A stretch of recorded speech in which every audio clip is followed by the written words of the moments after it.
This is extremely dangerous. How can the evening news convince you to believe a lie, even when you know it is a lie? This is extremely dangerous. How does a play on words toy with your mind? This is extremely dangerous. And by the end of this, we are going to see how media can literally beat weapons.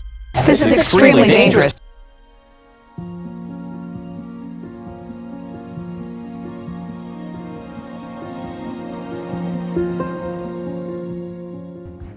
If you tell a lie big enough and keep repeating it, people will eventually come to believe it, said Joseph Goebbels, the minister of propaganda in Nazi Germany. He was a master at crafting messages that played on people's fears and prejudices, ultimately contributing to one of the darkest chapters in human history. Once upon a time, in a world not unlike our own, the most feared weapons were towering giants made of steel, capable of leveling entire cities with their fiery breath. But as time went on, a new contender for the throne of most powerful weapon emerged, one that was far more insidious and difficult to combat: propaganda. At its core, propaganda is a form of communication designed to influence the attitudes and beliefs of a population, steering them in a desired direction. One of the biggest and darkest examples of propaganda in today's world are North Korean videos. They regularly release videos that depict the country as a paradise and its leaders as heroic figures. Take, for example, the time they announced they have won the Football World Cup, something that has never happened. 있는 아레나 코린티아스 경기장에서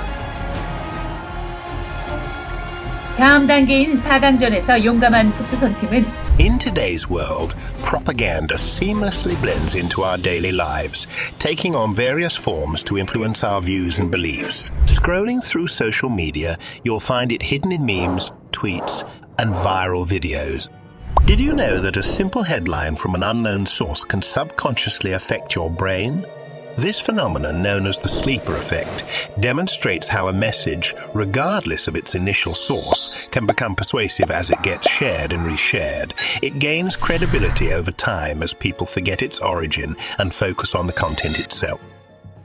Flip on the TV, and it's there too, with news stories framed and words chosen to sway public opinion.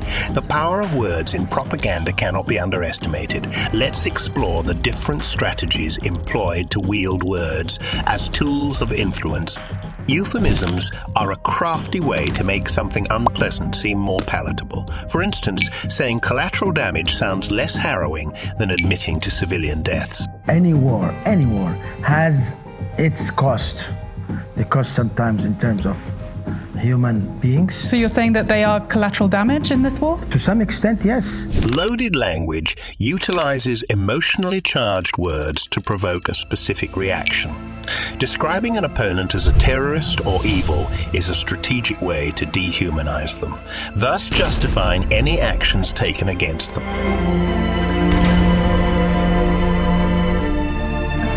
This tactic is reminiscent of the Little Albert experiment in 1920, where psychologists John B. Watson and Rosalie Rayner conditioned a baby to fear a white rat by associating it with a loud, frightening sound. And finally, a white rat. Albert particularly liked the white rat. In all of these clips, notice Albert's positive reactions. Now in these clips is where the conditioning starts. Each time Albert tried to touch the white rat, a loud iron rod was struck that would upset him. Notice how Albert starts to cry when he tries to touch the rat.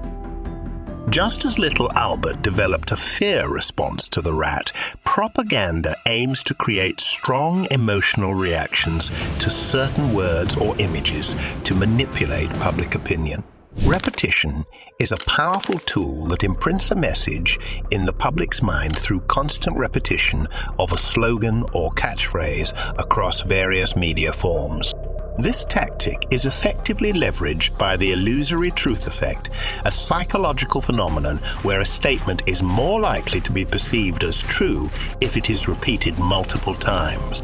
This is extremely dangerous to our democracy. This is extremely dangerous to our democracy. This is extremely dangerous to our democracy. This is extremely dangerous to our democracy. This is extremely dangerous to our democracy. Now let's prove that saying propaganda is the strongest weapon wasn't an exaggerated statement. The case of ISIS serves as an example of the dangerous seduction of propaganda. Their use of online channels lured approximately 40,000 individuals from over 110 countries, exploiting vulnerabilities and manipulating minds. This illustrates the chilling efficacy of words in influencing individuals.